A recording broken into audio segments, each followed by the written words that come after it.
एक दफ़ा का ज़िक्र है, कहते हैं कि महमूद गज़नवी का दौर था।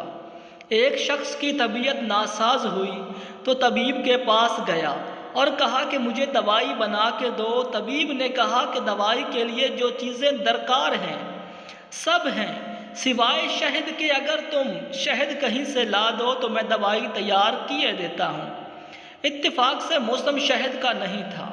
इस शख्स ने हकीम से एक डब्बा लिया और चला गया।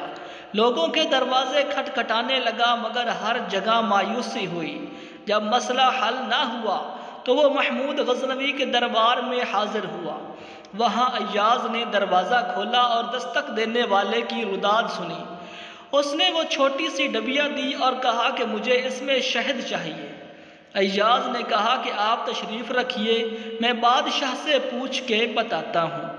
अय्याज़ वो डिबिया लेकर बादशाह के सामने हाजिर हुआ और अर्ज़ की कि बादशाह सलामत, एक साइल यानी सवाल करने वाले को शहद की ज़रूरत है। बादशाह ने वो डिबिया ली और साइड पर रख दी। अय्याज़ को कहा कि 3 बड़े डब्बे शहद के उठाकर इसको दे दिए जाएं। अय्याज़ ने कहा, हजूर इसको तो थोड़ी सी चाहिए, आप 3 डब्बे क्यों दे रहे हैं? बादशाह ने अय्याज़ से कहा, वो मज़दूर आदमी है, उसने अपनी हैसियत के मुताबिक मांगा है।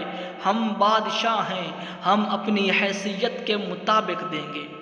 मौलाना रूमी फरमाते हैं कि जब आप अल्लाह पाक से अपनी हैसियत के मुताबिक मांगें, मगर वो अपनी शान के मुताबिक अता फरमाएगा, क्योंकि अल्लाह तो बादशाहों का भी बादशाह है।